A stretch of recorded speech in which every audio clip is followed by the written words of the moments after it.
Let's go here. All right, welcome, guys. This is the first iteration of the Perfect Podcast. Welcome, everyone. We have Mark and Charles from VoxPop Games. Guys, go ahead and introduce yourselves. Hi, it's good to meet everyone. I'm Charles Yu. I'm the founder and CEO of VoxPop.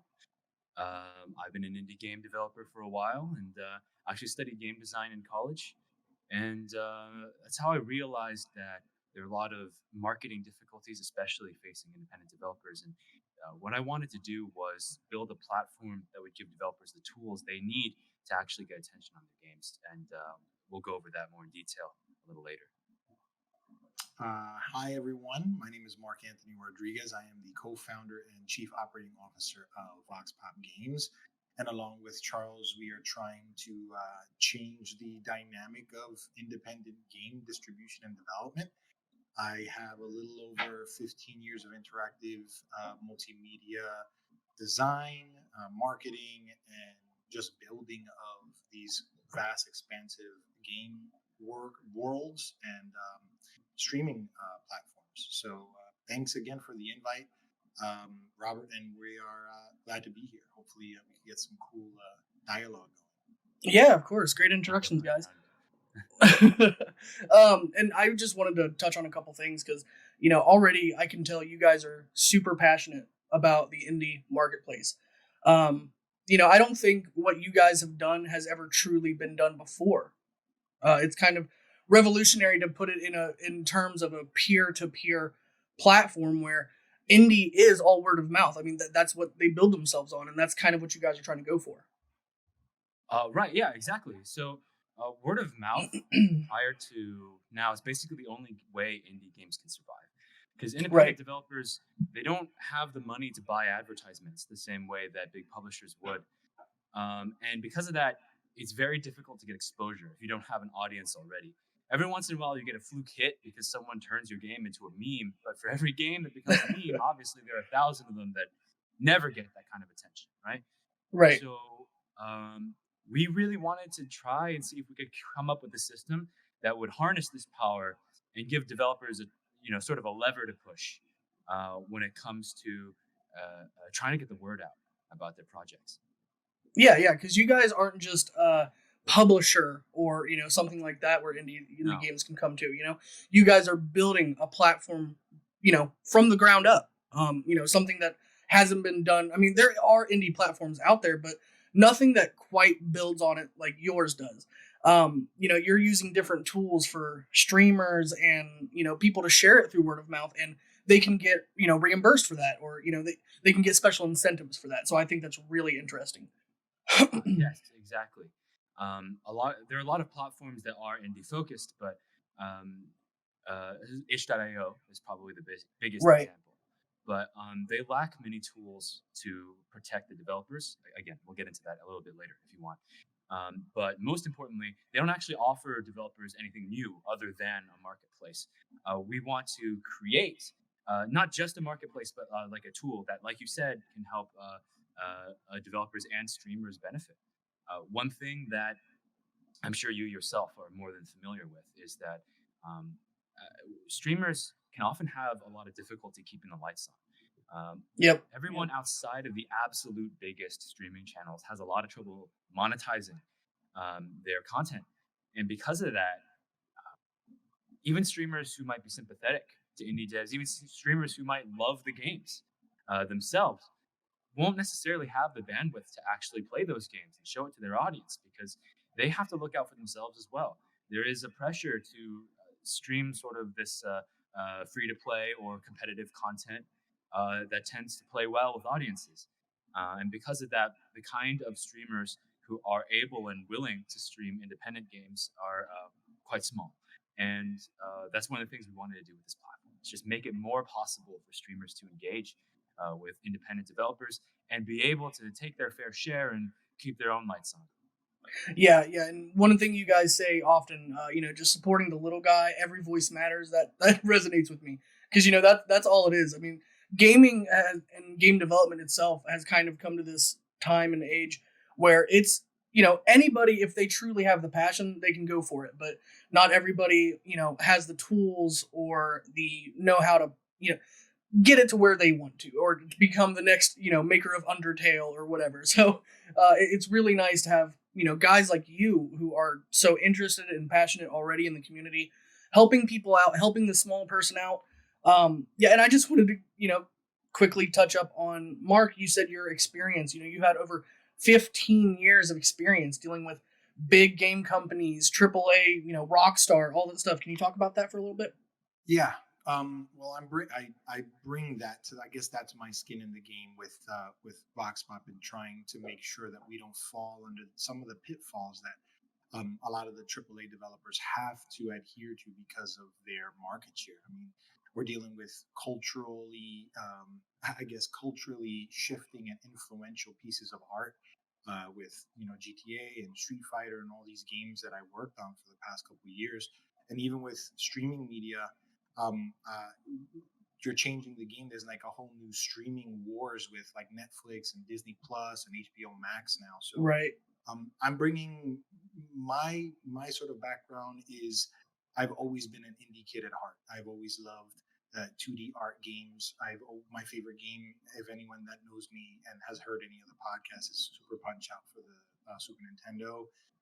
It's a rhythm game, fighting game. So my background is to give as much footing and have a foothold in this overall structure of the game industry while we launched this new venture. We weren't counting on the pandemic. Right. No one was counting on that. We had to move through from plan A to plan Z at this point, trying to work with the lean team that we have. But my experience that I bring is something that Charles has allowed my career to sort of have a renaissance, and I'm trying to do as much for the community that I think is I want to say the backbone of all gaming. Every single idea that comes from an indie game is found in a AAA game in one way, shape, or right. form. So why not have a platform that advances those ideas and gives credit to those artists and those content creators that supply the lifeblood to these developers and to these streamers. It's very easy to have these ideas that let's play the next biggest thing and let's be the biggest streamer, but we want to focus on the everyman, the person that wants to stream to like maybe 15, 16 of their closest friends and community members, and they're still hitting affiliate status and they're still getting support, but maybe they want a little bit of a bump. Maybe VoxPop is that for them. Maybe they find a game that they truly love and it becomes that next big thing.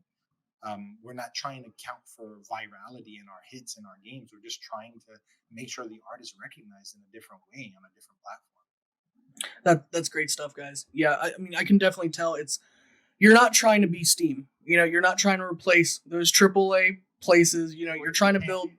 We can't. There's no comparison. You can't compete with exactly. You can't compete with McDonald's here. We have something that I feel, and I made a little bit of a joke of it with our team. I videotaped the early inception, the prototypes of Steam, the first generation. I've been on Steam since its inception in one way, shape, or form. My oldest account is 11 years. It's 17 years old. But the first drop of Steam versus the first drop of the VoxPop closed beta client, and it's like night and day. It's like you can't really tell what Steam was trying to accomplish. It just seems that they were trying to build something that they could distro Half-Life on and Counter-Strike on. Right. And it grew into this huge storefront. It grew into like the Kmart of games. We're a boutique store. We are here. We're not even a store. We're a boutique tool set for streamers and independent gamers that want to create and thrive a little bit more. Different. Right. And you using all of your tools of experience for, all those years, seeing, what works and what doesn't, definitely helps that, VoxPop team make it work. We're trying. We have to experiment a lot now with the world we live in. Yeah, because you guys don't really have a model to go off of. I mean, again, this is something unique, completely new. So everything for you guys on this end, at least, is in the new area, Yeah. But the flip side of that is that because we're operating on a small team and we're very close to our partners and the people who've chosen to work with us, is that we're very amenable to feedback, and we're also very agile, so we can pivot quickly. Yeah, you're right. This is new territory, this profit sharing model, and seeing how well these tools can link together streamers and developers who, while often allied, also have slightly different interests, right? And it's a balancing game. It's I imagine that at the start there may be a few rough patches that we have to work out, but that's the benefit to being a small team, is that we can hear everyone's voice and we can move forward. There's no bureaucracy holding us back. Exactly. So speaking of rough patches or stuff that you've dealt with, I mean, guys, you chose probably the worst year to make your business. I mean, is that an understatement or what? Look, we started working on this in advance. If I knew we were going to go into a pandemic, to a series of historic protests, to possibly the worst economic recession we've had in a century, I'm certain I would have picked this time. Man. Since we kept going, right? Right. We can't exactly stop now, and you know what? I think we can beat this. I believe that hard times create strong people. And if we can prove that this model works, even in the middle of all this madness, even in the middle of a global pandemic, then we will have a truly strong business. And we can, well, I mean, if nothing else, now is the time developers need more help, right? Yeah. Right, exactly. If it's harder for us to sell, that means it's going to be harder for any indie dev to sell as well. Well, that's a great outlook on a lot of studies. Oh, pardon.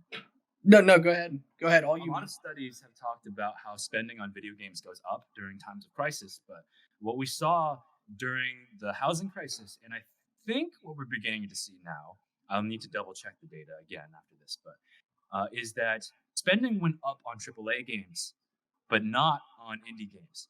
Because AAA games have so much marketing, they can power through all the news about the pandemic and everything else, right? And they have the brand recognition that when people have extra time on their hands, they can say like, oh, well, I mean, I've heard of GTA.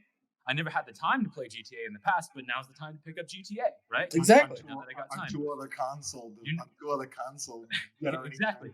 But what doesn't happen is indie games get drowned out even more, because indie devs, they got to use their money to pay rent. They got to buy masks. They got to, they don't have any money for advertising. They already didn't have any money for advertising. And now, when people are playing video games more than ever, they don't have the brand recognition still in this new economy, right? And so, while it is a hard time for us, I think the people we're trying to serve need a tool like this more than ever. Awesome. Yeah, so I just wanted to, touch up on that a little bit more. When I actually asked this question, because, that's been one of the most fascinating things, you guys are kind of striving through, trying to push through, doing everything that you can. And you guys said that you had found, new and exciting ways to kind of deal with the pandemic amidst, in your guys' business, working with your small team. Now, I didn't know if you guys had one central location, or because I can obviously tell, you're from, on the West Coast. We're on the East Coast, so already there's a little bit of an advantage working remotely, so I can see that's in the works. But what else, in your eyes, have you what has been the new and exciting ways you found to kind of combat this? Okay.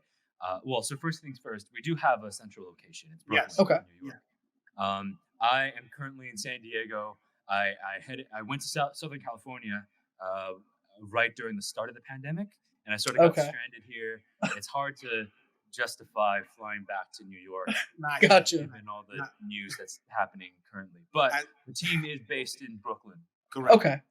So even though I am currently on the West Coast, I want to make that clear.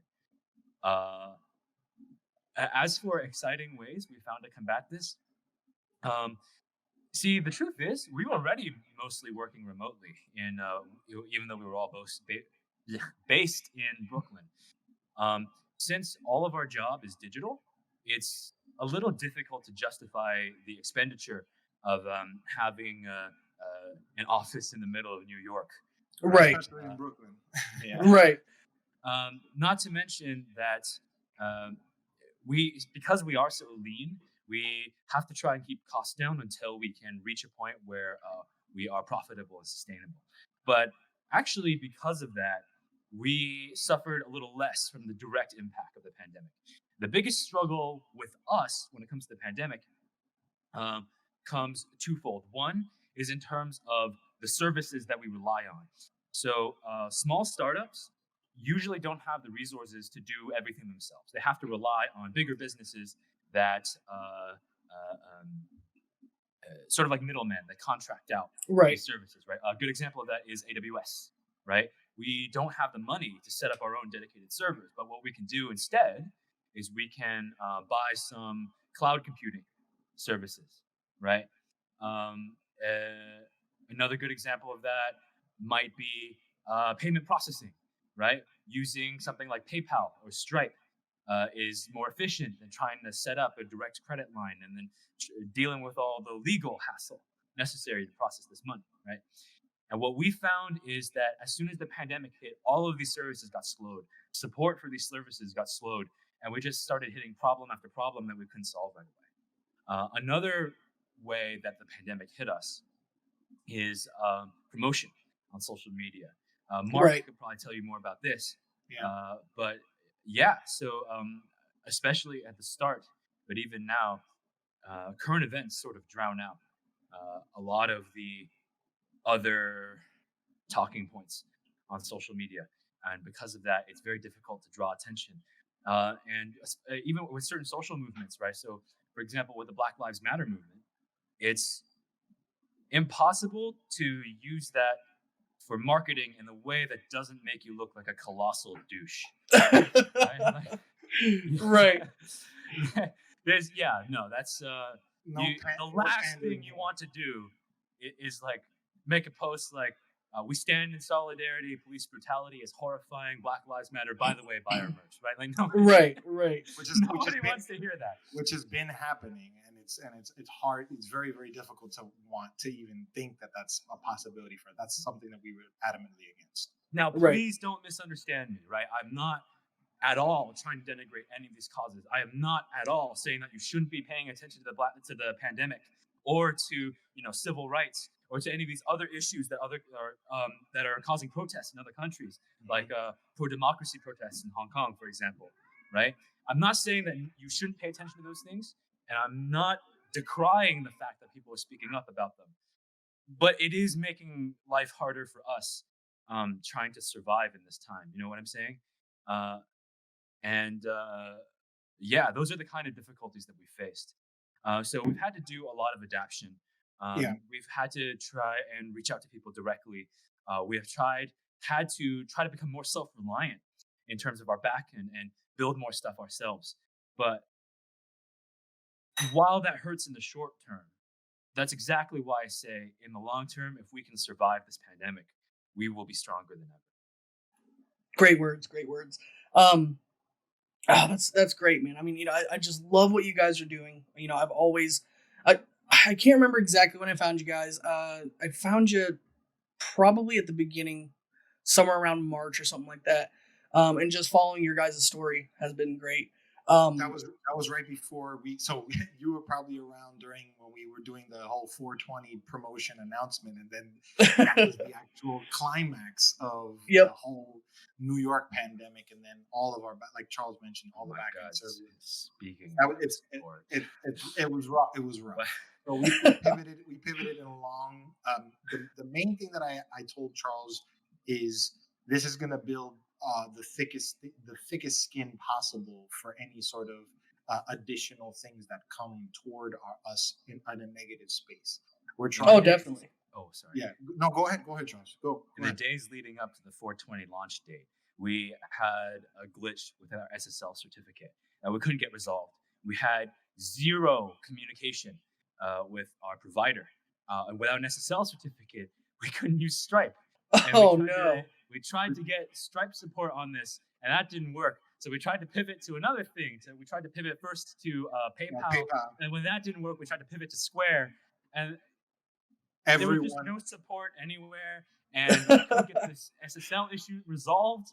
And because of that, we had to actually push our launch back by a month. And that's probably one of the clearest examples of how even in the early days of the pandemic, we kind of got messed up a little bit by the lack of infrastructure. Yeah, because I remember that. We got hit with a 20 ton bricks, and then the bricks kept falling on top of a waterfall of it. It was crazy. Yeah, because I remember I was going to sign up for your beta, and then something happened, and then it was a month pushed off. I couldn't remember exactly what, but yeah, you could already see kind of the implications of what was going on and affecting you guys. But honestly, it didn't stop you. It may have, knocked your deadline down a little bit, but you guys kept on trucking through. You guys officially have your beta out. How has the response been to that? The response has been very positive. Yeah. We reached our cap of 150 users. Awesome. Congratulations. And we got a lot of good feedback from users that we are incorporating into the next version of our build as we launch our open beta. I think Mark can probably give more details. He's been doing a lot of the community engagement. So everyone knows our amazing team of Alisi and Holly. Alisi is our platform engineer, and Holly's our social media manager. So anyone that has been talking to any semblance of any social media has been directly talking to either myself or Holly. They are the foundation of our team. The four of us are the core team. There's 5 in the actual overall team. So extremely lean and bootstrap is not even the word. It's just we are grinding and doing the work of. I launched, so before I came on board with VoxPop, I launched the ARC Games platform for Perfect World International. If anyone knows that, it's a free-to-play modeled. So that's free-to-play Steam. So Steam has this. So it pretty much features Star Trek Online, Torchlight Origins. Arc taught me a lot of things. But they were building with a team of over 60 to 70 engineers in Redwood City in California, and about 200 engineers in Shanghai, China. So it was an extremely, and even still, that platform launched with a crap ton of issues. For us to go into what we did as this sort of global plague and pivot the way that we did, just so that we can have the support and the community that we're continuously building and growing organically, is amazing to me. It's a real testament to the hard work, dedication of Charles, Holly, and Alisi, and I'm just here, like I said, to work all of the operations and try and make sure that everything is in line so that we can continue to grow and continue to thrive. I think the best memories that I will have is that this is a sort of renaissance and revitalization of my career. I don't want to say I was at a crossroads working with the AAA studios and I sort of hit a wall. It wasn't really that. I was being stagnated by the inability for them to innovate and change and be as agile as I'm able to do now with Charles and the team that we have. Right. Not to say that it'll be less difficult if we grow and expand. Of course, that means more change. But I think that the company dynamic and the company environment and culture that we have is very open. It's very inclusive of ideas, feedback. My entire career has to do with feedback and tuning and trying to get the best product for people and a large amount of people. So right now it's about catering to these independent developers and streamers and content creators that want to be able to expand their ideas. Maybe they have just one cool idea and they want to make it a franchise. Like, why not? You have enough time now with this pandemic. We all are becoming, game devs and content creators. Why not go ahead and make it a dream and use the tools that we're trying to provide with VoxPop as the means? Right. Good stuff, man. I mean, yeah, because again, I can't stop saying it enough. A big part, I think, of why you guys are growing organically is because it is a unique concept. It's not a money grabbing concept, if I can even use a word for what AAA people do, and what they do with marketing and everything like that. You guys are in fact standing in front of the little guy. You're speaking. You're holding out your hands, and you're saying, "Let's help you." All we need is your support, and in turn, we can help you, and just build together, which is, I think, the theme of community, the theme of being an indie developer. It's great to have somebody with such a perfect and clear passion, and that's something what I wanted to touch on too is, who came up with the idea? Charles, was that you? And how did that come to you? What kind of inspired you to think of the platform in this way and get it to where it is now? Mic's out. Your mic's out, Charles. I worry I might be repeating this anecdote too much, but switch it up. Do the remix. Do the remix version. Exactly. Just wing it. I've tried publishing games before, and always run into difficulty. But when I went to college to study game design, it's kind of the thing that I always figured, like, I'll figure it out. You know, right? As we all do. I won't be rich, probably. I'm not expecting to be like, Marcus Parson over here or whatever. But I'm sure that I can make a living doing games. But in senior year, all game design majors, we had a mandatory course called survival skills. Every week, they bring in people from the industry to lecture about specific jobs, how to get started. They even give you like contact emails and stuff. Very practical information. Week 1 was how to be an independent game designer. Okay. And their main piece of advice was don't. So one of my professors, I'll try to be vague about referring to them because I don't think they want this information to be public. But they came on and they looked at all of us and said, okay, cool. Can you guys guess how much money I made in the 5 years leading up to my professorship from my games? And the answer was $15,000 in 5 years. So that's a bit of a gut punch. Right. Hearing that somebody that I respected made less money on their games than I would have made working at McDonald's. And that's a lot of indie stories too. I mean, there's a ton of like TED Talks or stuff like that where they're like, yeah, I've been in the game dev for 10 years and I've only made $20,000, $30,000. Right. Yeah, and it's not even uncommon, but it's embarrassingly that's what hit me. It was like, shit, dreams dead, right? But I didn't want to give up on my dreams, so I sort of hit the drawing board and I decided to do a little research. I wondered, like, why is it so hard to make a living as an indie dev, even though indie games are sort of in a renaissance at the moment? Indie games are worth more now than ever before. They made over $1 billion for Steam in 2018, right? So you got to wonder, where's all that money going, right? Right. The answer I came on was marketing. The reason AAA games sell so well is because they spend so much money on marketing. Usually, something around about 2/3 of their budget will be specifically marketing and not development. GTA 5 spent over $180 million on advertising alone, right? And GTA 5 may be, may seem like a particularly extreme example, but when you look at the proportion of marketing to budget, that's actually pretty reasonable.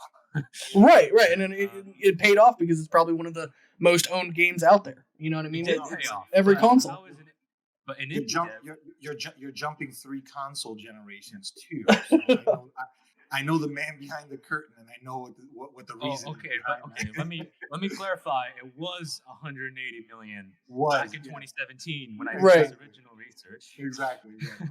Let's keep. It was 2017 was the year that was most latest available when I did this research. Yeah. But it's probably higher now. Right. It's been re-released, right? But indie devs who are funding everything out of pocket, they don't have money for this kind of advertisement. And so really, you kind of rely on memes. And you get a lot of, I don't want to call them second tier, but there are a lot of indie games where it's sort of obvious that they're tailoring their concept to try and cater to internet memes. And it never works when it's too obvious. Right. Right. The example that pops into my head is was it Screw Attack at the time? I think they were called Screw Attack is gone, but I believe they were still called Screw Attack when they made this game. Mm-hmm. It was basically Worms but with sloths, and that was it. Mechanically, it's identical to Worms, but all the characters are sloths, and they played that up in all their marketing. And when they did like ad reads on Death Battle, they're like, sloths. But there's nothing fundamentally different about the concept, right? There's another indie game whose name escapes me at the moment, but it was a side-scrolling shooter in the style of Contra, but the main character was an elephant, and it was called like Timba the Badass Elephant or something like that. And not to say that any of these games are bad games, but it's pretty clear they're trying to lean hard on the meme factor, like word of mouth marketing sort of thing, and it doesn't always work out. And the reason they do this is because the indie games that get popular are sometimes these fluke indie hits that, while many of them were still passion projects, might not have taken as long to develop, right? So like Flappy Bird. Anybody remember that? For example, who was actually one of my game design professors. He was my capstone professor. Or the Untitled Goose Game, right? These kinds of games are super popular because off of the strength of a couple memes on the internet. And this creates a lot of polarization, right? There aren't that many indie games that are just moderate hits. A lot of indie games are sort of like either abject failures or they become huge viral successes, right? And what we want to do is just carve out a path for the middle ground. We want to create a tool that developers can use to sort of approach influencers and try to get some traction going for them without necessarily having to design for viralization, right? Well, I think there's absolutely nothing wrong with viral humor, with meme humor, with incorporating that into your game. People enjoy this humor. Yeah, we use it all the time in our ads. A lot of our ads are... I think it can be constraining to feel like you have to do this to get people's attention, to feel like you have to have this factor in your game. And more importantly, I feel like it's just not a recipe for success. I think it fails way more often than not. So yeah, certainly. We want to find a different way to drive word of mouth marketing. And that's really where the idea came from. I can go into a little more detail about how we envision this working now, if you like, or if we can save that for later. You can do anything you want, man. This is the chillest podcast on earth. Okay, so the way it works is in every sale, there's a percentage that's reserved specifically for user incentives. And this percentage is determined by the developer. There is a minimum percentage, but beyond that minimum, they can raise it as high or as low as they want. Now, you might ask, why would a developer give away more of their game if they have the option of giving away less? And the answer is because the more people stand to make, the more likely it is that they will promote this game to their friends. Right. The more motivation they have to then go on and share it, word of mouth. Yeah, trickle down. They're trying to fill their coffers. You know, you got to attribute it to like a Patreon or a coffee styled idealization. You don't want to. You don't want to get something for nothing. This percentage is split among all people who have a hand in getting this game sold. So seeds, for example, if you seed a file and someone pulls from you, you get a small percentage. But the biggest percentage goes to the person who recommended the game. And that's where the influencer ties come in. Because developers can also, in addition to creating this general percentage, cut special deals to specific users. Okay. And they could use that to negotiate. So developers can approach streamers and say something like, okay, hey, you know, most people get 10% of my game when they recommend it. But I'll give you 20% of my game if you can play your game for your audience and sort of show them what it's about, right? Oh, that's a great idea. Okay. Yeah. This, like I said, gives streamers the bandwidth they need to play games that might not go well with a typical Twitch or YouTube or audience, right?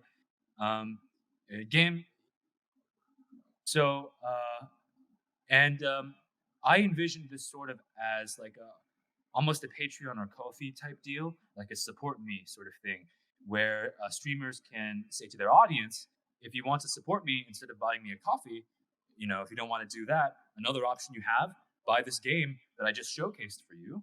I get a small percentage of that, and you get a game, right? And then we can help this developer that we both enjoy. It's a win all around.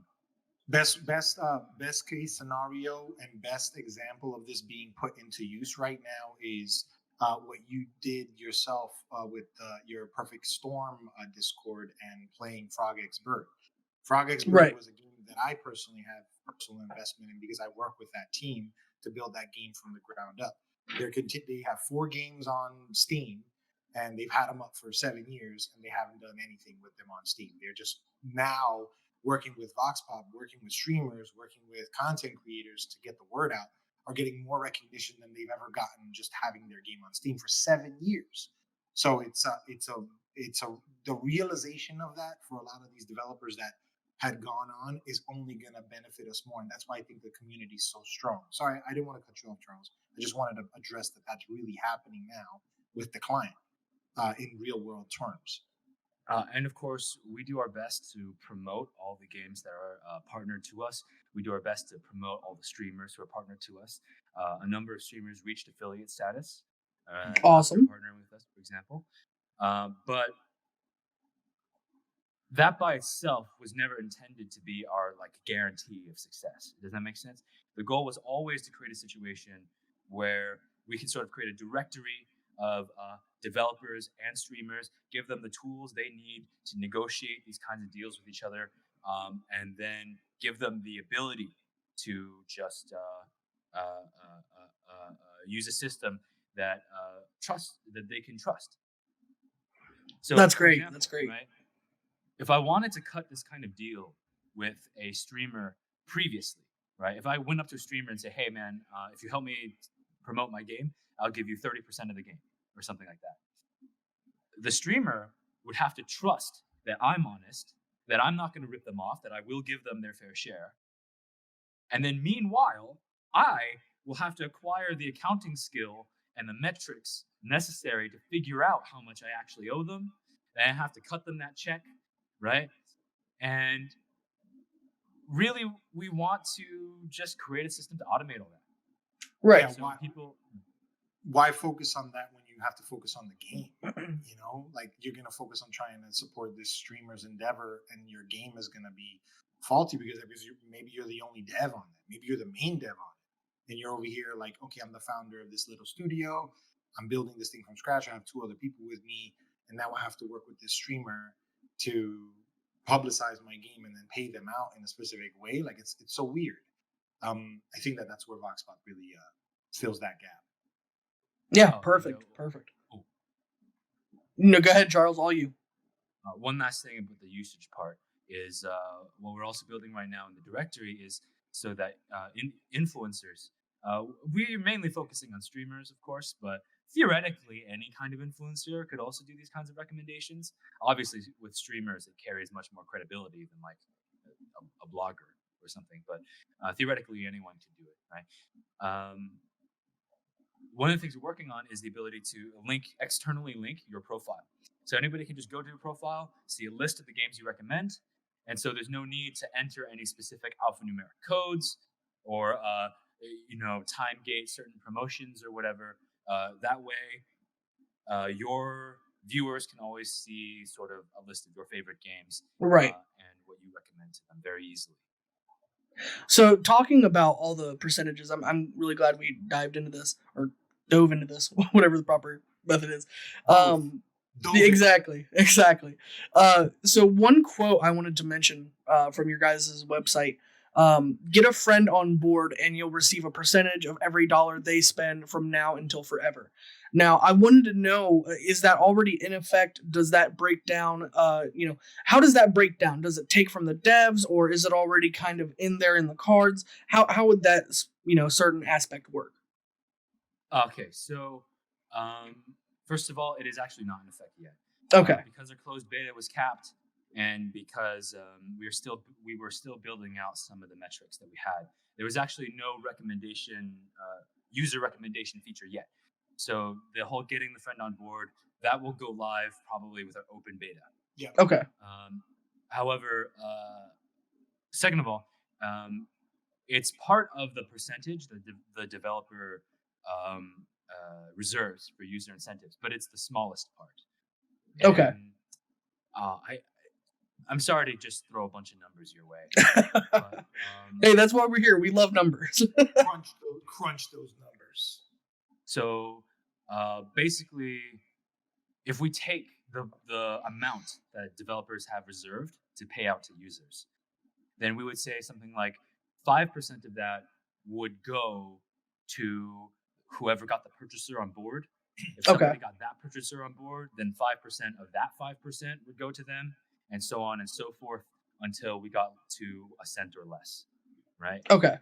at which point it would no longer transfer up. So that's essentially how it would work. And then of the remainder, 80% would go to the recommender and 15% would go to any seeds.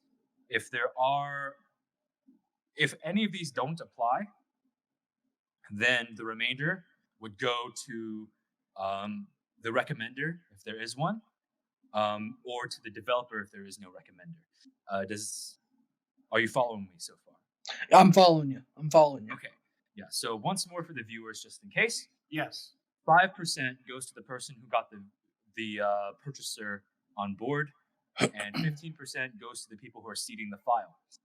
If the purchaser did not have somebody who got on board, or if they pulled from our back end instead of from user seeds, then that remaining amount would go to the person who recommended the game. And if nobody recommended the game, somebody just bought the game on their own, that all goes to the developer instead. Okay, so interesting. You've kind of broken down the price model so that in all aspects, right from the get-go for people recommending and stuff like that, it's covered to go into those different directions, and you'll have all of those perfected by, I guess, the opening. Open is going to have one last thing. Yeah, go ahead, Charles. One last thing I should point out is that these percentages are not final. We are amenable to feedback, and we may be changing them around as the results of our user testing, right? That's part of why the open beta is there. Once we get to open beta, all the major features will be in place, but we are still looking for people's feedback as to how they like certain features, especially when it comes to the profit share. So the actual percentages that I gave here may be amended in the official release. Yeah. But what will not be amended ever is that the lowest will always be whoever got the purchaser on board. The second will always be the seeds, and the highest percentage will always go to the recommender. That much will never shift, no matter how it changed. That's just the structure. We have to be as like we said before. We have to be as agile as possible and be acclimating with the times. A lot of people are asking why the hell aren't there any sales? Why can't we get this game that's worth $5 for a penny? And I'm like, we're here to promote the artistry and hard work and effort of every single developer that comes on board. Now, that's not to say we might never have those things in the future. But the last thing we want to do is pressure artists to do what they don't want to. Some platforms, essentially, if there's a sale, can strong-arm developers into going along with it, even when the game might be newly released. And that really cuts into their profits long term, right? So that kind of behavior we don't want to replicate. However, sales might be something that happens in the future under developer control, of course. Right. And just touching on that for a quick second. I had my questions here and I just lost my place. Take it from the AMA. Exactly. Yeah, because I've been using the AMA as a guide. I love that you guys did that. Referring to the dev and streamer tools. That's what I was going to ask about. Do you have like a detailed breakdown on that? Because I know Holly had some put out some streamer resources in there for them to use. Do they have any other specific tools for them to be able to use? Could you go over those for us? Okay, so for now, we're still building some of the backend metrics for data collection on behalf of streamers. But in addition to what I just mentioned about being able to link to a profile to show a full list of games you recommend, that sort of stuff, what we eventually want to do is create a sort of dashboard where you can manage the specific deals you might have with any specific developer. We have the user directory where you can find developers and reach out to them to try and work out a deal for any of their games. And especially we have the upcoming games page, for example, where you can go view games that are going to be coming out soon. So those are the developers you can work with specifically. And finally, on your user profile, we have sort of graphs and metrics to show sort of which games are performing best for you, both in terms of seeding and in terms of recommendations, how much money you've made off these games, et cetera, that kind of stuff. Okay, perfect. And I did want to touch on one more thing. So I know you guys are, totally marketed towards the indie side of things, speaking for the, helping the small man out. Did you guys ever have any plans for not necessarily like completely integrating, but working like some other game platforms where you may have AAA game titles and where they don't necessarily need the attention or marketing or word of mouth that an indie game does, where you could maybe see an advantage to still referring or doing that word of mouth to somebody else, that streamer pushes that out and somebody buys that on the VoxPop game platform and kind of gets a trickle down effect from that. Did you guys ever think about doing that, or do you want to keep it exclusively indie? Well, there's no plans to do that right now, so okay. For the moment we're exclusively indie. But I will say that while we're not necessarily fundamentally opposed to integrating AAA games, even if they were integrated, I don't believe they would benefit from the model in the same way that indie devs do. And I only brought it up because I thought it may be advantageous to, say, a streamer on your VoxPop game platform that already kind of does streaming. Yeah, because I couldn't see it being advantageous for the devs at all or anything like that. But I know on the for the stream, yeah, we especially if we have the minimum percentage in place, right? Right. So that's why I'm saying we're not like opposed to it or anything. But let me put it like this: I think that in this case, the distinction between AAA and indie is not necessarily always helpful because there's some sort of newfangled games that people call AAA, which do have huge budgets. I've never even heard of that I before. don't know if you recall on gaming forums, there used to be some arguments about whether The Witcher 3 counts as an indie game. And it does. My answer to this is, games don't care. Business models don't care about gatekeeping. They don't care about definitions. They don't care if we call something indie or not. But the fact of the matter is, this model was developed to help people with low budgets, with no advertising money, compete. Right. And games that have big budgets, that have millions to spend on marketing, whether they're indie or no, will just inherently see a little less benefit from this model. So I believe the little guy will always be able to compete on the model. As of now, there aren't any plans to add AAA games to the platform. But like you said, this is the kind of thing that could benefit streamers. So who knows? Right. Future. Yeah, we have streamers that do feature more AAA style games. One of our largest streamers, Lil Fella, has a really big following with Ark. So he plays not Ark games, but he plays Ark, the actual game Ark. So he's been playing that, but he's actually one of our biggest promoters for the VoxPop Games platform. He has a whole distribution list of all the affiliated streamers that have signed with us. He has everyone, in one specific area talking about the platform. He has his specific indie days. So we're not trying to, like Charles said, we're not trying to gatekeep or trying to promote barriers for people that have huge streamer bases from AAA games or, let's say, largely budgeted games. But if the streamer wants to be able to do what they want because they have more freedom than these bigger companies right to do what they want, we're going to promote that. We're going to want to be affiliated with them and be able to partner with them in trying to promote these games that are interesting to them. So they have been playing, Frog Eggs Bird and games from Salt and Pixel and all the other devs, Adrian Dietrich Library games. They've been playing the games that are on the closed beta. And there's still more to come. There's still things that we haven't released yet that we've just recently signed that are going to perform very, very well, we feel, and give a lot of potential excitement to the brand and excitement to the company at large, and a lot of excitement, hopefully, for streamers and content creators. Yeah. Go ahead, Charles. God, I forgot what I was going to say. Robert, jump in with a question. Right? Yeah, no problem. So actually, I did have a pertinent question because I wanted to ask you guys this, and I'm so glad to know that Charles comes from a background as a developer. Now, I saw that question during the Twitter AMA, and it spoke to me. It was from Grape Goose, so shout out to them. And he said, will there be something or somewhere that devs can request to have a gameplay tested or streamed on the platform?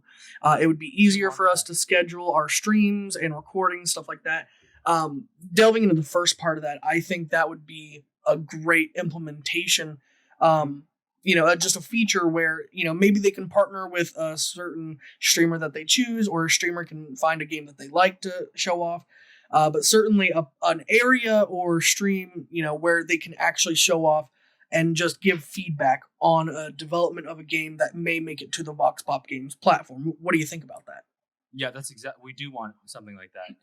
We want to create a sort of, we want to create a sort of bounty board system where developers can post games they want to stream, or streamers can make posts saying, well, this is my typical audience. This is when I stream. This is what I'm looking for. Anybody have a game they want me to stream? That kind of stuff.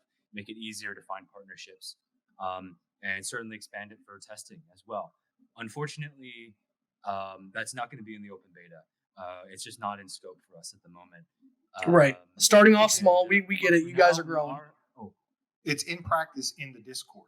Yes, just to remind everyone, there is a streamer bounty board. I think I might be issuing either myself or Holly to promote a blog post specifically in regards to this. Because it is something that we are going to try to incorporate at least by the second variation of the final client.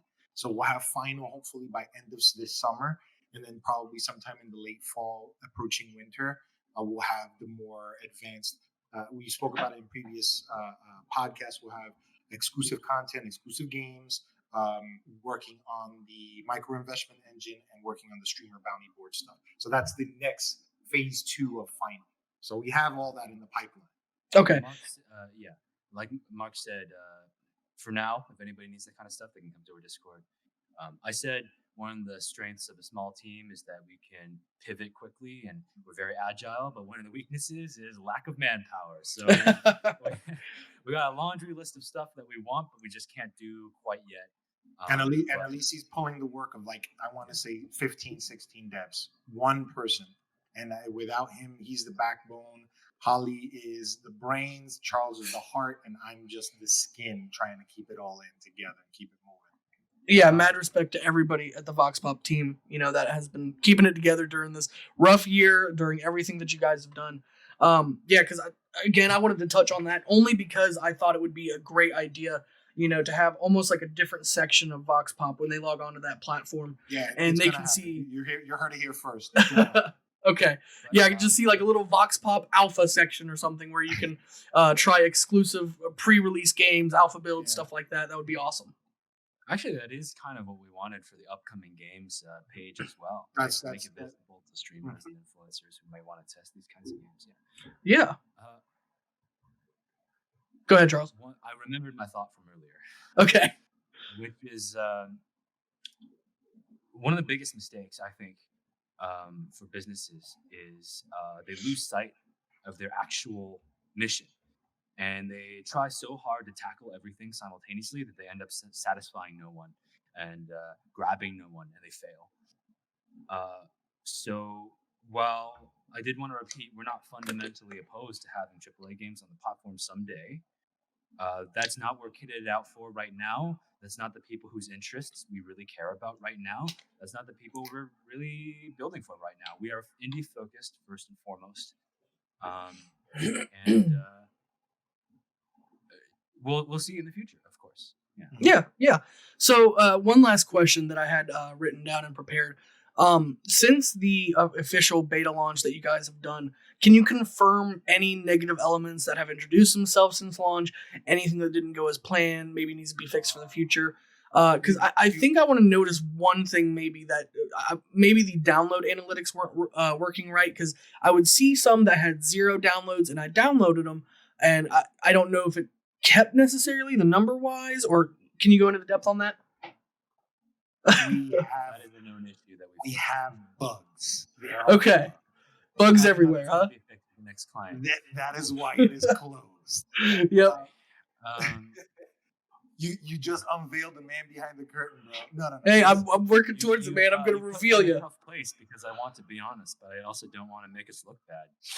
Well, you know what? In my mind, you guys can't look bad in any way. You guys are doing something ground up great. We the reason why the beta was capped is because we knew there were going to be a lot of problems, and we wanted to get a sense of them so we can fix them for open beta. Right? That's the whole reason there's always an closed beta. But like I said, due partially to a lot of the lack of support and the sort of rapid pivoting we had to do after 420, right, to make our next month's deadline. I mean, in all honesty, it's kind of held together by spit and duct tape back then. We've got workarounds on workarounds in the back end. But that's why we had to spend so much time just like sort of retooling everything. There are a couple features that we had to rebuild from scratch. That are going up for our open beta. Everything's going to function a lot better in the open beta. One thing we ran into that we didn't predict was an inherent limit in Windows. So Windows limits EXEs to 4 gigabytes. You cannot have an executable that's larger than 4 gigabytes. That's why games come with these huge libraries. Right. They store all the assets and they store the executable in one small. Outside the executable. Well, see, so the way Steam handles DRM, right, is they have a backend API called Steamworks, and you use this wrapper to wrap your game so that it works with Steamworks. Easy, right? Right. The problem is the wrapper does not work with games that have external dependencies, aka every game built in Unity. I'm pretty sure people Oh man. That just knocks out a whole lot of indie games right off the bat, right? Right. So the first thing we wanted to do was create a wrapper that can work with games with external dependencies. But surprise, we got a bunch of games that are bigger than 4 gigabytes. And a wrapper inherently adds to the file size, not by that much, but when your game is already like 3.9 gigabytes, it's going to push it right over the edge. And so that's probably the most notable thing that we had to work around. And for the longest time, it was so confusing. We had no idea what was breaking it. Like it didn't feel like it should have been broken. But then we found a little research, found out, apparently Windows has an inherent limitation. Wow. Okay. That's one of the things that none of us knew before doing this. And it just sucker punched us in the middle of nowhere when we got our first 8 gigabyte game. To give you insight into a lot of things, everything that is being featured on the closed beta client is downloadable, secured by our wrapper, secured by the platform itself, and working with tools for profit sharing. So that right there is about 80 to 90% of what we still have yet to do. We still have a good chunking of things and features and tools that we're going to build on and tune and feedback with the community, with users like yourself and anyone else that wants to give a viable idea can just go to our Discord and say, hey, I don't like the way that this works. We'll evaluate to see if it benefits not just this one person, but the majority of the users. And we'll try to do our best to build better tools for everyone. Go ahead, Trent. Go ahead. I just want to repeat again, we're not omniscient here. We're not a big corporation with 200 people. We're literally 4 people working on, I don't want to say, kind of a shoestring budget, if I'm being honest with you. And we're doing the best we can, and we're learning as we go. And that means that we weren't 100% satisfied with our closed beta. Yeah. But because of what we learned in our closed beta, because of this lesson, for example, that executables can't exceed 4 gigabytes, we totally reworked how the packer works. So that now the packer chunks games and splits them into a data folder and an executable, right?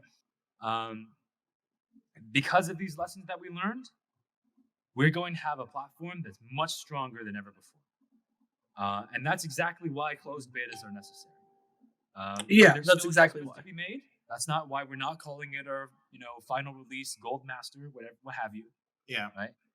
But by the time the open beta ships, hopefully later this month, it will have all the major features already in place, and we will have replaced all of the duct tape with copper pipes. Here's the hope. And yeah, because you guys said lifting the veil and everything like that, kind of showing the signs behind that. I mean, you guys could have literally just pasted an image on a clipboard and I would have been fine with it. Your guys' model is what has me so invested, in your operation. That's what made me sign up for the beta. That's what made me sign up to be partner and to be co-founder of the team, trying to get this thing right. on. We didn't want people to think that this was some sort of like vapor product. This is a real tangible code set. It has our souls, it has our names all over, it has our fingerprints and our essence in it wholly. So we're trying to steer it, and it's going to evolve over time, like Steam evolved over 17 years. If I could say in 17 years, VoxPop is the same core dynamic of it, but expanded to a more wider audience and wider user base, I would be completely satisfied with that. Even what we have right now with the closed beta and our failings, I think our failings are teaching us all of these lessons. You have to fail in order to learn how to succeed. You have to fail a little bit, and you have to take bumps, and you have to grow, and you have to get a thicker skin. If the biggest hurdles that we have to do is trying to change user perception of a closed beta system over an open and then final gold master, we still have a lot of road ahead of us. We're out the starting blocks, but we're getting into a nice brisk walk before we start running and galloping and trying to get to the finish line. There's still a lot of things and a lot of changes for people to be invested in. For users like yourself and you and everyone that's in the platform right now and everyone in the extended community to be able to say, hey, I had a part in trying to build this thing. That's why we're doing all of these, podcasts and all these talks. We want to invite people to shoot their shot and try and get something going with us. Why not go with a little guy that's going to try and give you a little bit more attention rather than just throwing yourself on a storefront that's going to feature you for 21 hours, if that. And then you'll get buried in the ocean of things that come the next day. Why not try and invest with us and see where it takes you? If you're, it's not a roll of the dice in any way, shape, or form. If anything, it's just an investment in time that we're going to try and do our most that we can for you. And if 4 people are doing that, that's a lot to say than just one account manager that's managing thousands of games a day. Yeah, because you guys are on a personal level. When somebody comes to you, they know who they're dealing with. They know who they're talking to. At the end of the day, they know Mark or Charles, their hands are on their game, And Holly and Elise. Right. Yeah. I haven't talked to them as much. I have to learn their names. I keep on forgetting. You will. You'll see them. They're just Elise and VoxPop Holly in the Discord. So Elise might not be talking to you because he's doing the engineering work of 20 people. So yeah, man, I can't imagine how is he doing with all this. I mean, having to deal with this whole engine. Yeah, he's doing great. Yeah. I think I said this before. He's vastly exceeded our expectations. Yeah. When we brought him on board. Yeah, he's doing a lot of good work. It's been my I do want to emphasize one thing. He's not completely working alone. No. I do assist him on some tasks like pseudocode for a few of our elements. As well, we have hired contractors to handle specific tasks in the past. Okay. Ulysses is our permanent engineer. He's done some amazing work. And yeah, I don't know what else to say. He just does excellent work. That's all you can say at the end of the day. Yeah, we're also working with Holly, and we have our first social media intern that's working with us, Connor. So we're working with an extended family of team members, but the core team is 5. Okay. Oh, yeah, so that makes sense. Wild. He reached out to us to ask if we had an internship available. Yeah, that was hit out of nowhere. It was really That's cool awesome. To see somebody. It was really cool to see somebody that wanted to do something with us and not really. I mean, we're like, we don't have any paid positions, dude. He's like, hey man, I'm willing to do whatever. He's a student, and I can't say enough about the work that he has done and the work that Holly does on a consistent basis for all of our advertising, all of our community outreach, all of our streamer outreach, even developer outreach. Just reaching out to these developers, they seem to gravitate a lot more. It's one thing to talk to the chief operating COO or CEO, but if you're talking to the social media manager who has a direct line to the lifeline of the players and the consumers and the developers, they want to talk to us, and it's all to do with our teammates. That's all I could say. Great words. So we've almost been talking. Well, yeah, we've been talking for an hour, 4 minutes or so. You guys have anything to say? Anything you want to get off your chest about the VoxPop Games platform? Anything, and then just to let people know where they can find you. Let people know where they can sign up. I have some links down here, and I'll post them in the video and everything like that we need. So. I don't think there's anything further I need to get off my chest. So to speak, but, I just want to reaffirm our commitment to everyone who's listening, to not just every developer, but also anybody who has an online audience who wishes that there was less pressure on them to have to follow trends or do specific stuff. We want to create a platform that can help you do the things that you love, no matter what that is. We are human like everyone else, but we have been working our asses off to get this platform together. And all the lumps we've taken along the way will only guarantee a smoother launch.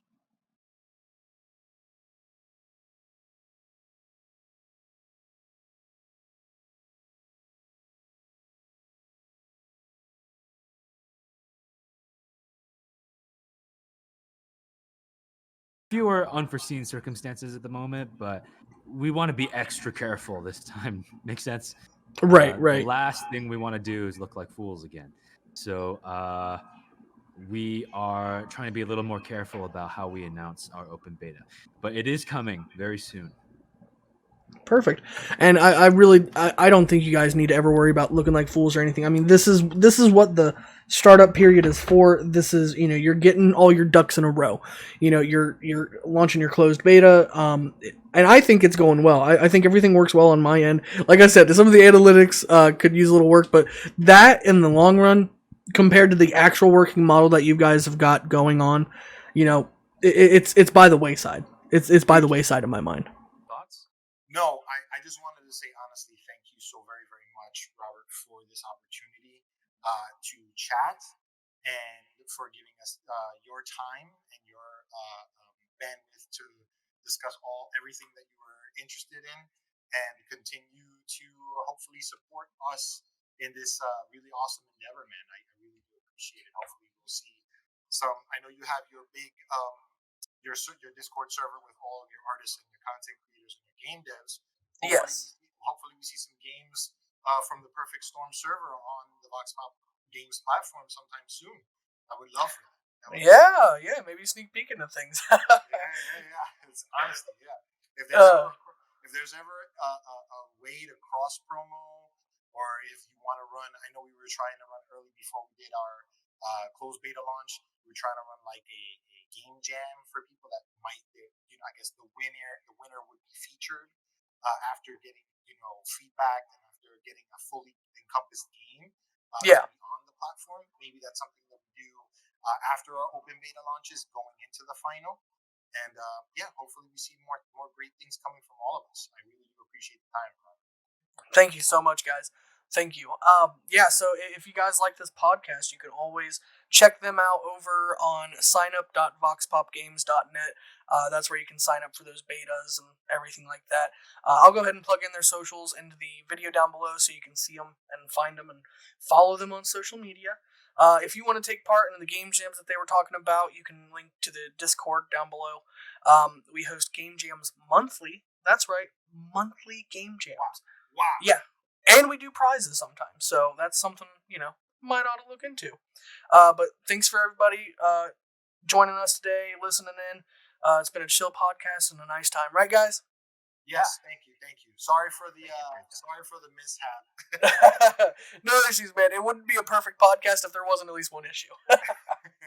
Well, how is he going to edit around it if you keep apologizing? Oh, no. Sorry. We'll just say that I had to switch locations because I had to go to whatever. We'll I'm looking forward to the edit. I'm looking forward to sharing the video. So thank you very, very much, Robert, again. All right, podcast out.